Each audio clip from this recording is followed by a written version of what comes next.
the network for the AV industry. What are you listening to? This is AV. This is AVNation. This is AVNation.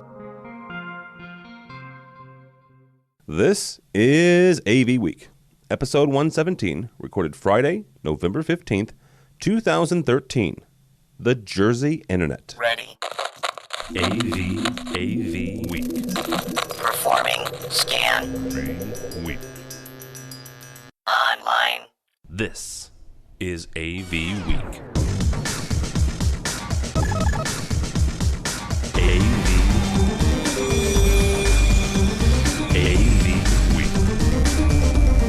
All right, this is AV Week, your weekly wrap-up of audiovisual news and information. My name is Tim Albright. I'm your host. Hello. Welcome.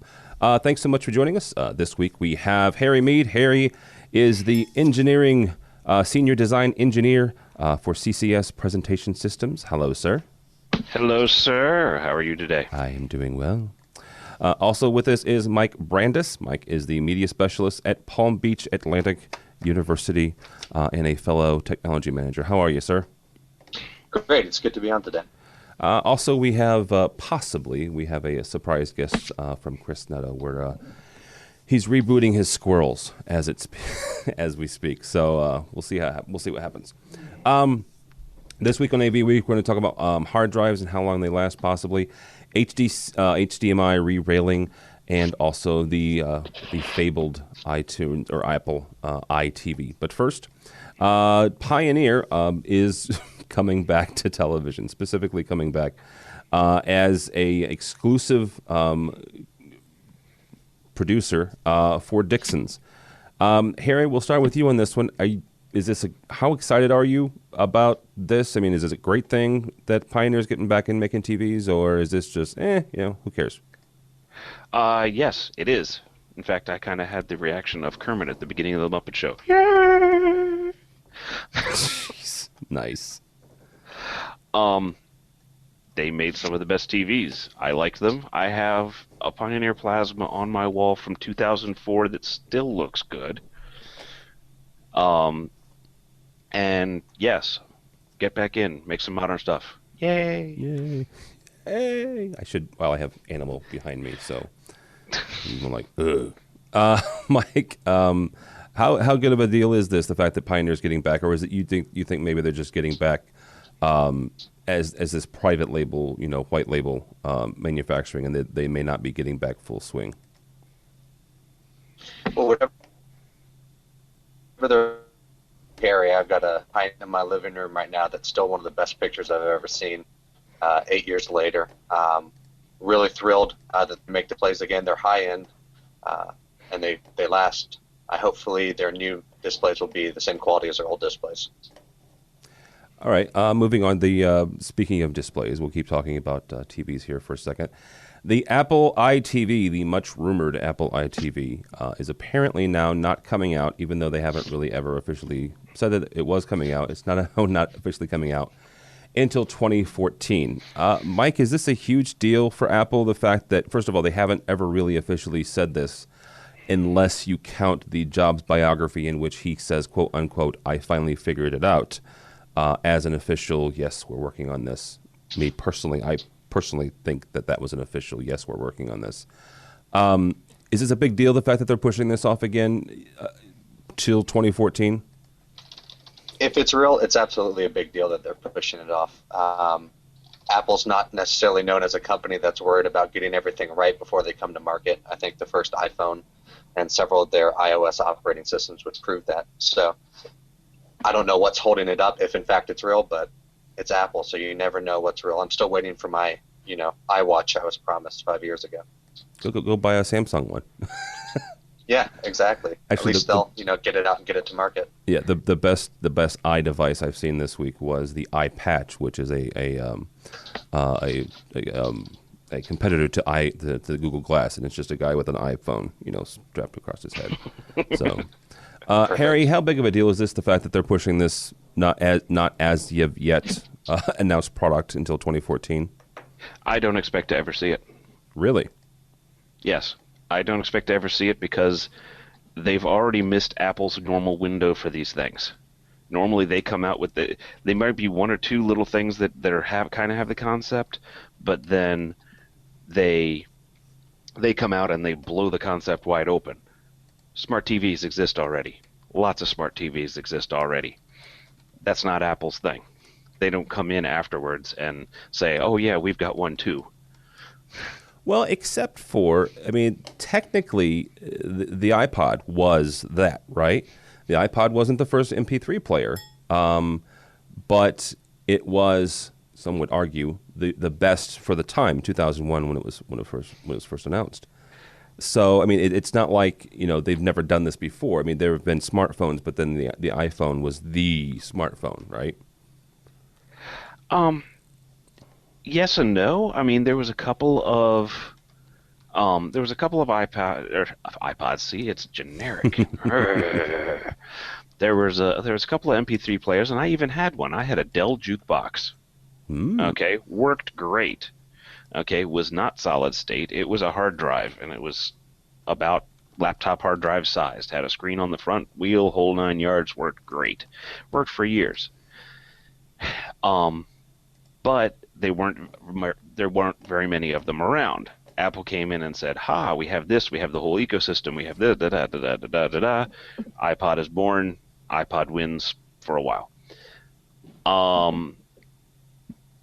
Now they already kind of have their ecosystem with iTunes and everything else, but they've managed, so many TVs can display what's already on your Apple stuff that it doesn't make sense to make an Apple-based TV when you've already got things that can put all the display. It just, like I said, I don't expect to ever see it. Okay. And that's, to me, that's a little unfortunate because I was looking forward to it. Not that I'm a big Apple fan. I've got an Apple TV and I've got an iPad that helps, you know, do some cord cutting type devices or cord cutting type things for me. But it would be neat to see what they would do with it. And again, I mentioned the Steve Jobs biography. After reading it, I really did kind of expect it. So, we'll see. From Commercial Integrated, we've got a couple stories from them this week. First one up, Crestron adds video transmission to card-based digital media matrix switchers. Now, okay, so they add video transmission. That's great. The one quick thing about this is streaming. That's right. You are able to stream now straight from your digital media box, whether it's an 8x8, a 16x16. If you go into the bigger ones, don't expect to see those yet, but they will eventually have them. Here's one quick caveat, though, kids. It's streaming, right? That means that it's sending it out to the internet, unless there's content protection on it. If there's content protection on it, you're not getting out of that box. Harry, is this... I'm going to ask you a yes/no question, then we'll get deeper into this. Is this, first of all, is this a good idea to even do this? And do you think maybe they're going to have to do some marketing to say, wait, there's a slight thing here, right? That's a good question. It's not fair. Now you can see me think. I know. I could see the smoke coming out.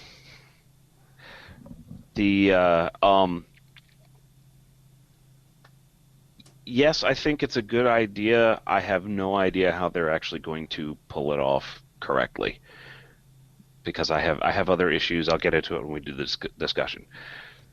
Okay. Well, here's the thing, and Mike, I'll ask you the same thing, and then we'll get into this. Is this even a good idea? Should they be going down this whole streaming road, knowing and understanding as well as they do, because they're the one who taught a lot of us about content protection, about the hoops and stuff like that we have to walk through when it comes to HDMI and HDCP? Should they even be going down this road of streaming? Well, I think streaming is really important. I mean, other of their competitors are putting out streaming boxes. We're using a couple of them on our campus. We do a lot of streaming, whether it's board meetings or events that we're streaming out to the web. It's nice to have that built into the box now.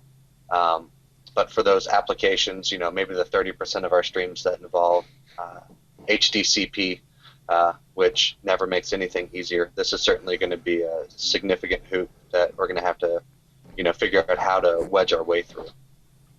Well, and it's not just a significant hoop. It's one of those things where, and God bless their marketing department, they're, and not just, I shouldn't pick on just Crestron's marketing department. Everybody's marketing department is like, this thing is great. It will cure baldness and, do other things. The all-in-one box. Yes, the all-in-one box. Nice, yeah. All-in-one box, you just take it out and you plug it in and it seamlessly works. Pre-programmed. Yes, pre-programmed. No programming required. That's always a nice one, unless you want to add an actual touch panel and control it that way in any way, shape, or form. So, or get it to work the way you want. Or, add any sort of IR controlled devices, or, give it any sort of outside stimuli. But hey, that's a whole other issue.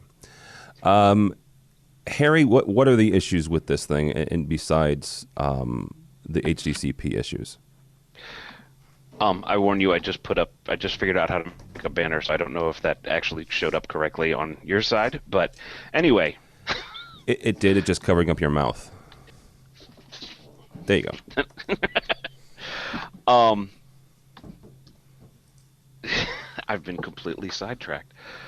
We're back. We're on DM, right? DM streaming module that you can put into your DM. DM streaming module that HDCP compliance issues are going to happen about 3 feet away from the box. I had a setup that we did recently where somebody's been using some standard Panasonic PTZ cameras with a switching rig and recording it for it's college, so it's for presentations, whatever. We went and put a system in. Now, we gave them straight feeds off the cameras, so they still had their camera feeds, but then we gave them a feed off of our system, which was the AMX version of DM.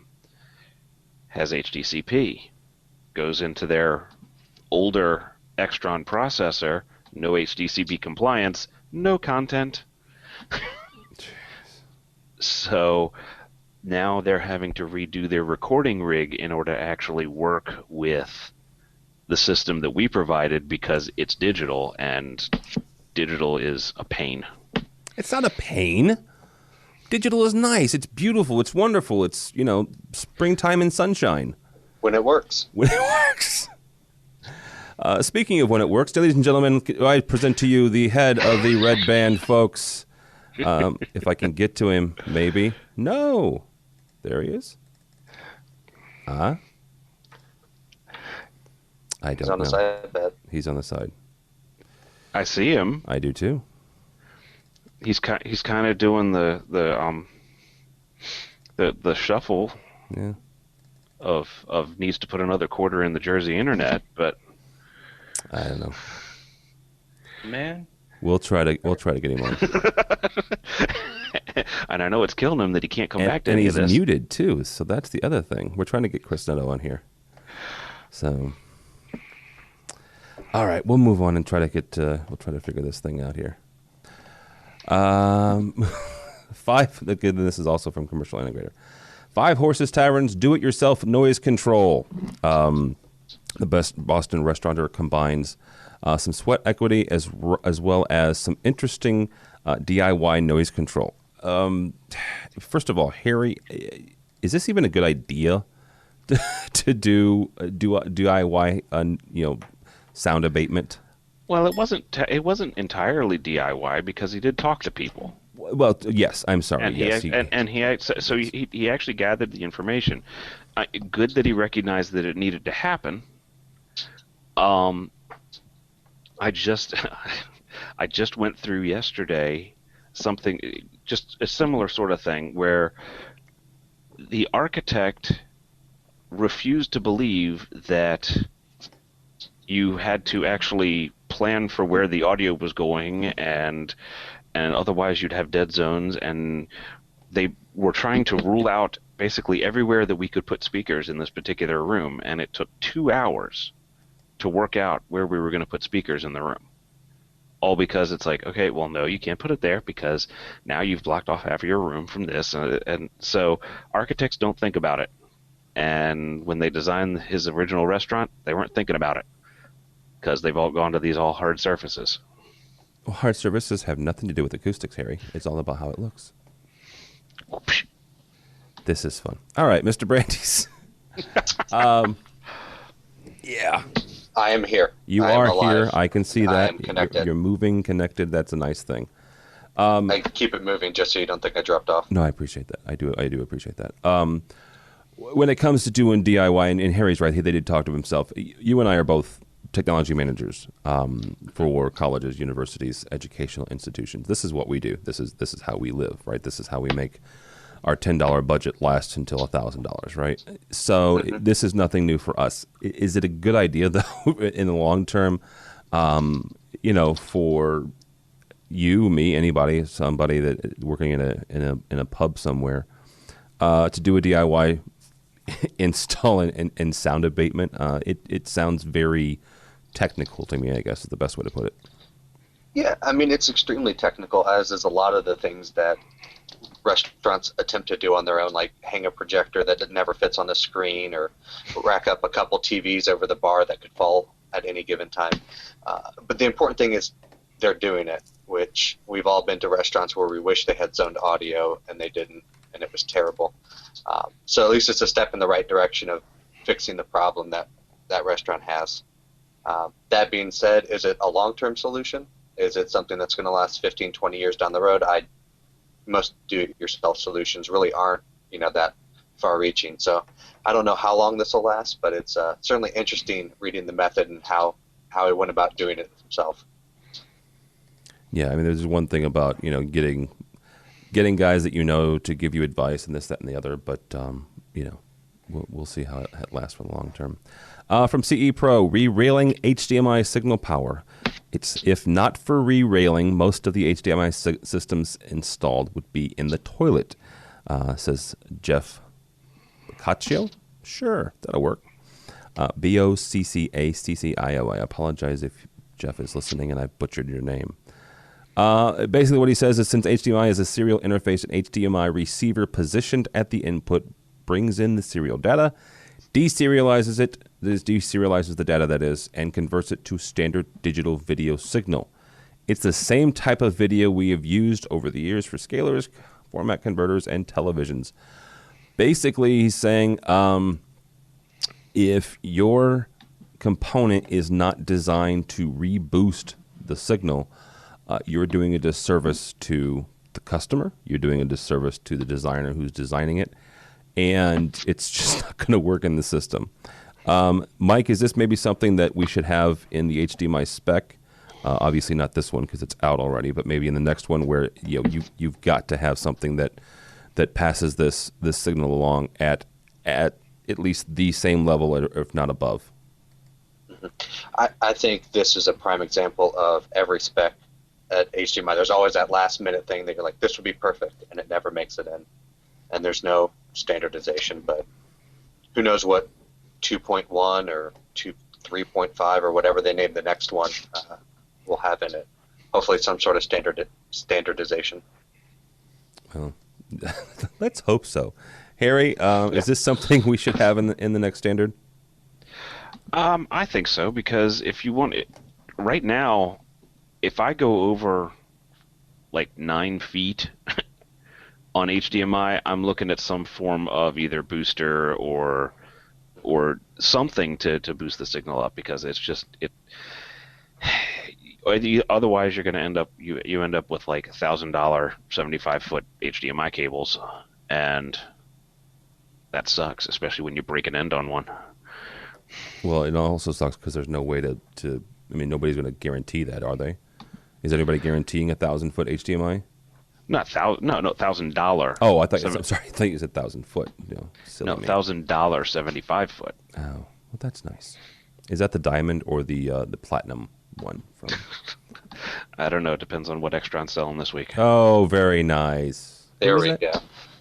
Who is that company you mentioned? I don't know. I'm not familiar with them. All right, let's do our I can't even go back to him now. Yeah, okay. There he is. Chris, can we hear you now? So? There we are. Maybe. Chris Christie must be, surfing Dunkin' Donuts or something.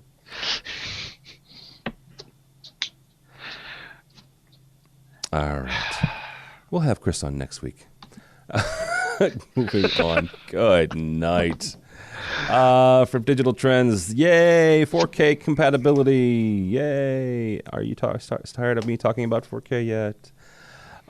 Next-gen SD cards are ready, hello, for 4K and 2K video recording, even if you're not. And I have a couple buddies who still scream at me for talking about this. But, Harry, is this a big deal? I mean, are we ready? Let's talk about this. Are we ready for 4K as far as an infrastructure and as far as switchers and as far as, everything from displays, from content inception, whether that's a player or whether that's a camera or what have you, all the way through to the endpoint, whatever the display may be. Are we ready? This is part of the infrastructure. The capture, yeah. So we're working on getting the infrastructure right now. Now, granted, we probably don't have the infrastructure in place in rooms and things like that now, but it's going to get there. And, I mean, the DM stuff says that it does it. AMX says that it does it. Then, yeah, you're going to need things like cards and everything else that deal at those speeds. So this is part of the infrastructure that's needed. So, yes, good, because it's going to happen whether we like it or not. I think this has a lot more legs than 3D did. You think? I mean, that's one thing that people keep throwing up. Well, I hope to God it's not another 3D because that went over like a lead balloon. Well, it's not. It's different, right? 3D was just a gimmick, I guess, is the best way to put it. In my opinion, it's not. It's a resolution. 4K is a resolution. 3D is not necessarily a resolution. It's just taking the same image and putting it into the left and right eyeball to make a pseudo three-dimensional image in your brain. Mike, are we ready for this? Whether it's education or pro or residential, are we ready for 4K from capture all the way through? Right now, no. 6 months, maybe. But we've been talking about 4K since Infocom. Where's the content? I think it's like, in that regard, it's very much like 3D. There's not a whole lot of content driving it right now, and arguably there's a lot more 3D content than there is 4K. What's the need for it right now? It's really cool. Don't get me wrong. I'd love to put a 84-inch LG 4K monitor in my home right now, but I don't know what I would play on it. YouTube video. Yeah, actually, you can YouTube video of cats. You can download, and I use this argument a lot. You can download 4K from YouTube currently, as long as somebody has uploaded it in 4K, and that's pretty much the extent of it. There are some movies out there, and please be careful when you're watching movies or purchasing Blu-rays.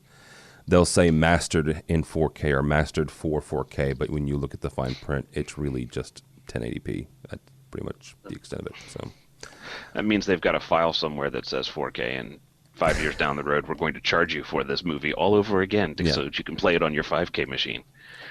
Did you say 5K machine? Whatever. 5K machine. You can't. There's no derivative. It's 4K and then 8K, and then 16 and then 32. You run 5Ks. Yes. You watch 4K. Yeah. Very 5Ks. I like fractional Ks. Okay. Well, Harry's background, for those of you not watching the video, he has his medals from running and stuff. I have an animal from the Muppets. I'll let you decide who's more fun. From the AV network. I have a dragon. You have a dragon. Yes, sir. Yes, you. I'll show the dragon. Show the dragon. There he is. There's the dragon on the side. Okay. I still have animal. And an A-pad. So, the magic of best practices from Mike Bradley. Here's the thing about the whole magic of best practices article, and I wanted to get both of your takes on it because you guys come from two different angles. Harry, we'll start with you. When it comes to integration, right?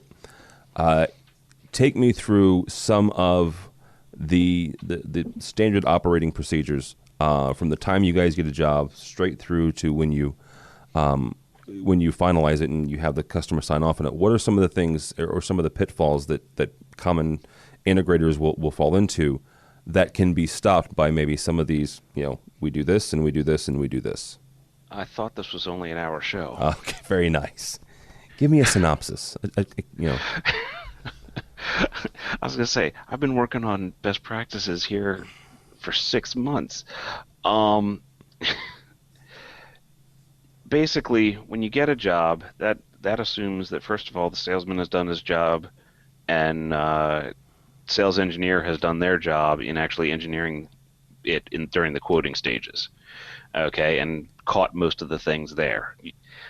You have a checklist that says, okay, display, switcher, make sure that you've got the things to talk between them. Sources, what sources are you having? Make sure your switch. I mean, it's checklists. And then you go through and you get the job. Now you've got to go back and do detailed engineering on it, and you've got to see what. Got to go back, draw it out in more detail. Make sure you've got all the cables that need to happen. Make sure you have. Because otherwise you end up go on a job site and, I'm missing a 6-foot HDMI, or I need audio cable for this and we didn't bring any audio, all we have is Cat 5. So making sure that all the cables are there, all the cables are on the sales order, just double and triple checking things, running it through different people. One of the ways to build this is to actually build the racks in-house, test everything, power it all up, put the control program through it, whole 9 yards, while it's still in your shop. Because something that takes an hour to fix in your shop can take 3 hours out in the field. Okay, I've heard more than one integrator tell me that. Why is that? Because that doesn't make any sense to me. Because here it's a controlled environment. Okay, and we're dealing with things that we know. We've got short cable runs coming out of the rack going to the equipment, so we don't have to trace things out. And if you get the rack 100% here, and if you get the control programming done, programmer doesn't have to come out on site. Don't have to have multiple trips of, what do you think of this? What do you think of that? How does it work? Does it not work? All the testing is done ahead of time. So now, instead of you test something and say you test something and you think everything is fine out in the field, you think you've tested everything, but you missed something. And lo and behold, that little thing doesn't work. Now, say your job is an hour and a half away. So job site's an hour and a half away. Now you've wasted 3 more tech hours on driving, plus whatever it takes to fix it, and then to see if there's something else going on afterwards. So, I mean, you've killed an entire day by the time you're all said and done on something that could have been fixed in-house relatively quickly while everybody was still assembled. That makes sense. That does make sense. Again, I had never, because I'm not an integrator, I'd never thought of it that way. Mr. Brandis. It's also better to not have you end users over our shoulders. Hey. We're there to make sure you don't screw up. Put the stupid power button somewhere stupid. Or, Yeah. Put the wrong label color. Something stupid like power. I had I'll just tell this because he doesn't listen to this and I'm not going to call his name out. We had a designer who did one of our nursing buildings. There was 6, 7 fairly good-sized lecture halls, and had a full control system. We had a big monster rack. It was in an enclosed space, right? So you would think that there would be fans, or at least some sort of sequencer to power the thing down, right? Well, of course there was a sequencer. He just forgot to tell anybody that he wanted it to turn off at the end of the day, or when they were, when the things shut down. So after about 6 months, I started replacing video switchers because they were cooked. And then I went back through and reprogrammed it and did it myself. So that's a freaking integrator designer person thingy. So that's what we're here for.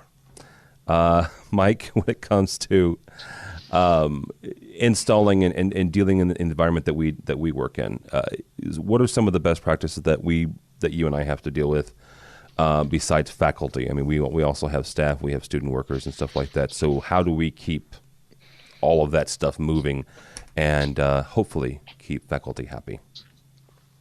First of all, I want to start by apologizing to Harry for us terrible customers being over your shoulder, as you so eloquently put it.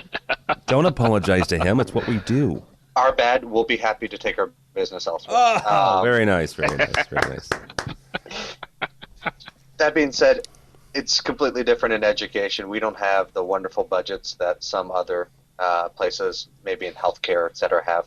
So we've got to do it on a limited shoestring budget, which often means we do our own design. I don't know if you do, Tim, but sometimes we do ours. So it comes down to, first, you need to nail down and communicate well enough with your stakeholders what you need. If you don't communicate, then you get scope creep and you get everything. Your 3-month project takes 9 months and no one's happy at the end of it. So that's the best practice for me, is getting sign off on every step of the way from my customers, and then communicating that specifically and explicitly to our, integrator friends who are so angry that we're calling them. And then after the installation and everything, the big thing becomes training, documenting, and for me, teaching my student staff how to operate these systems, since no matter how many times you show a faculty member, no matter how much you document the system, something's going to come up one day that they're not going to know how to fix. So you've got to have dedicated support personnel that can take care of any issue. No, those are good. Those are good ones right there. And you're right. It really, really does start, at least for us here in education. It starts with making sure that all of the stakeholders really understand what we understand what they're trying to accomplish, and they understand our limitations. Honestly, I mean, because you'll have, I have an art, a film history teacher who teaches in probably about a dozen different classrooms, and he literally, this guy wants 4K already. In all of these classrooms, and God love him, he's a nice guy, but you have to make him understand. Look, this is my budget for the year, dude. This is it, for everybody, for the entire. We have 180 rooms, 180 classrooms that have some sort of technology, projectors and stuff. And for every one person wanting 4K, there's 3 people that want VHS. Amen, brother. Amen. Find a happy medium. So that's one of the things that we have to communicate with our faculty, is we're designing for the 95%, not the 5% outliers that want interesting technology or the ability to do this and that. We've just got to hit the most number of people that we can with our limited budgetary resources. Are you still dealing with slide projectors, by the way? I have had several, but not recently. Yeah. No more laser discs either. So it's been a good year.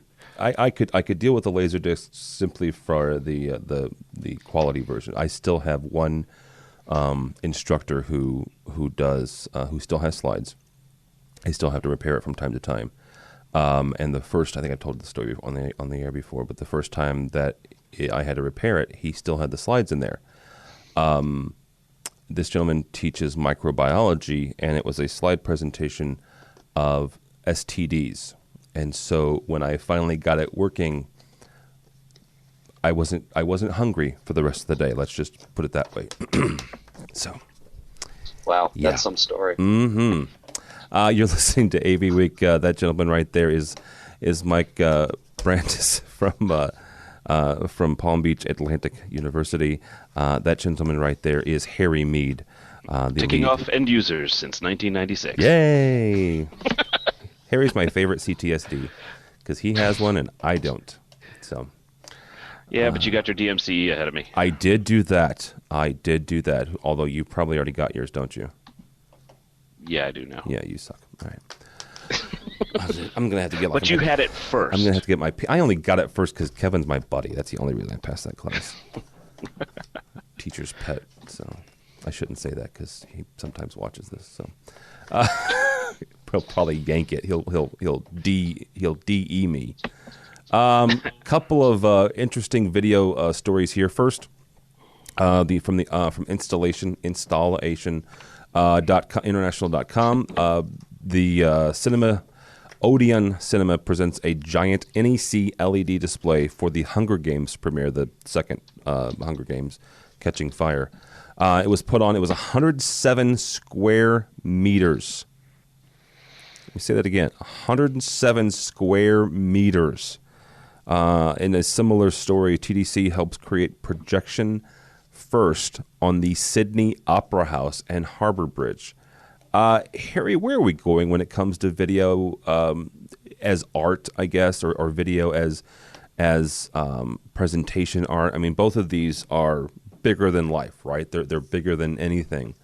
Both projecting onto the freaking Sydney Opera House, which is not only an iconic image for Australia, it's an iconic image in art in general. And then putting, a giant LED up. Where are we going? Where is the end game for this, or is this going to be kind of become the norm for projection? Wrapping buildings in display. Ooh, that would be cool. Imagine Times Square without any visible signs. It's just the buildings turn into signs. Okay. I can buy that. It basically that's where I think it'll happen, and I think they'll start building it into some of these things. Like I think if the Sydney Opera House were built today, it would have something like that built into it, where they could do something on the outside for just these things, because there's been too many big things that they've done in Sydney Harbor where they've either shot fireworks off of it or whatever, that I'm sure there would be some form of this built into the system. Okay. Mike, is Harry right where it's some sort of like the material maybe is built into the construction material of the actual building, or is it something, maybe not so permanent, but where are we headed when it comes to display technology? I think we're going to see permanently a lot more of these displays like at Odeon. I think we're going to see a lot more large, massive LED displays. We have the one that's in the Cowboy Stadium. We have this one. I think these are going to be a lot more permanent structures than maybe projector mapping onto the edge of an iconic building like Sydney. Who knows what it's going to look like 5 years from now with every, building over 10 feet, the side of it being an LED billboard for somebody. I don't know. It's weird to me seeing things like this. When I was in Times Square last, I was just blown away by all the advertising and sensory, just overload. I don't know what the future holds, and I hope it's not, 800-foot, square foot LED displays everywhere you look. No, it'll be displays or ads into your Google Glass, and they'll just pop up. And my eye patch. In your eye patch, yes, in your eye patch. They'll say, "Hi, Mike. We see that you are you're low on coffee. Would you like a Starbucks? It's right this way." So I can see that being useful. Don't get me wrong. It depends on the day. Yeah, I mean, today would be one of those. Biometric sensors measuring caffeine blood count. Well, how about on Friday nights? Biometric sensors measuring your alcohol content. Well, Tim, you're a bit low. You need another something. Okay, this is an interesting story, and I apologize to you guys because it's a long one. It's from extremetech.com. The question is, how long do hard drives actually live for? And the reason I put it up there was simply because a lot of what we deal with now has some sort of storage, has some sort of memory storage, right? Whether that is the control panels or the actual touch panels that we program, or it is the processors that run our rooms. The short version of that is primarily it's between 3 and 4 years is what I gathered off of that the article. But the bigger question for us in Pro AV is, when do we have to start worrying about that? I mean, most of the rooms that we build that have some sort of control processing, we want the half-life to those to be 8 to 10 years. Harry, I'm going to kick it off with you because that's, from an education standpoint, that's what we look for. We'd love 15 years, by the way, Mr. Integrator. Is that reasonable? First of all, question, is that reasonable 8 to 10 years? Is it reasonable? And the second question, if it's not, then it doesn't apply. Okay. No, I'm absolutely dead calm serious. It doesn't apply. Okay. They talk about hard drives. There's no hard drive in a control system. It's all solid state. Okay. I got you. I have not installed anything with a hard drive in years, many, many years, and even then they were few. It was all solid state stuff. Okay. So the hard drives are going to be in the computers, and you guys are going to be swapping out computers. Well, it's education, so every 6-7 years. Mm-hmm. So technically for our equipment, this doesn't apply. I mean, yes, standard hard drives come in at about 78% after 4 years. 78% of them are still going strong after 4 years. In this particular environment where these are cooking all day long, they're moving. And so on ones that aren't moving all the time, you can probably get tons more time out of them. But yeah, for my purposes, there's not really much there because we don't have to do any, because we don't have them.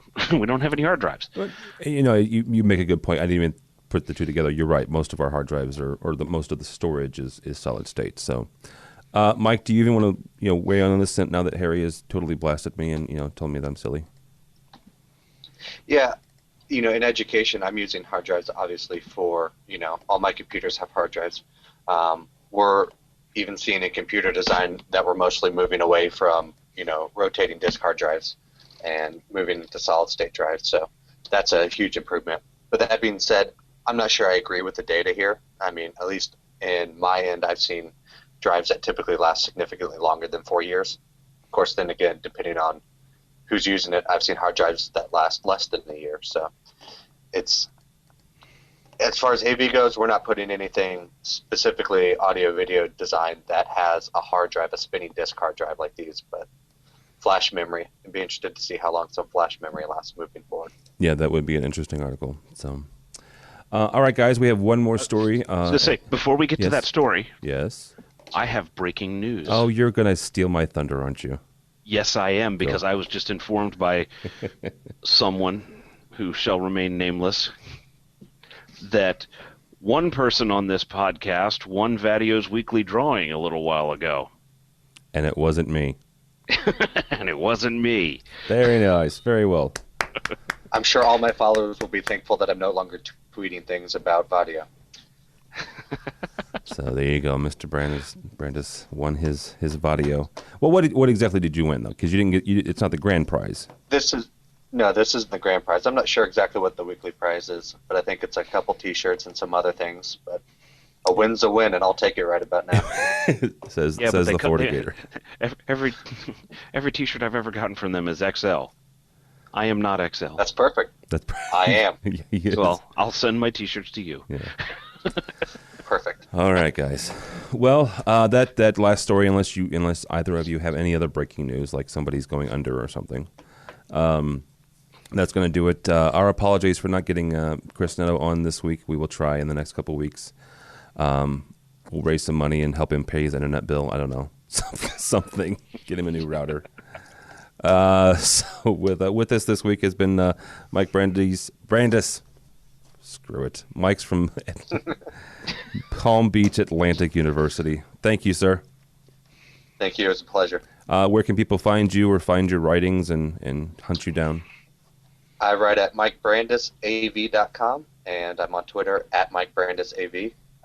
And then I'm all over Red Band, so feel free to find me anywhere and let me know what you think. Yes, Red Band. And had Chris been on, we would have talked about some of the stuff that they're doing. They're going to come up with some more podcasts here real quick. So, although also with us is Harry Meade. Harry is the lead engineer for CCS, lead design engineer for CCS Presentation Systems. Thank you, sir. Mid-Atlantic. Something. There's lots of offices, and I'm not in charge of all of them. And we just gave Thanks for having me on. Where can people find you or anything? Facebook, Facebook, Skype, Twitter is Mr. AV Dawn. I know you like me saying that. Just because she got into Twitter before I did and still does an exponential amount more on Twitter than I do. Yes, she does. She's darn good at it, too. So, all right. My name is Tim Albright, TD Albright, ALBRIGHT on Twitter. But more importantly for me and everybody here that does anything with AVNation, please go by the website if you would, please. The folks that are working on it work awfully hard. They're still trying to tweak some stuff out, but the website is avnation.tv. avnation.tv, you'll find this podcast as well as a host of others.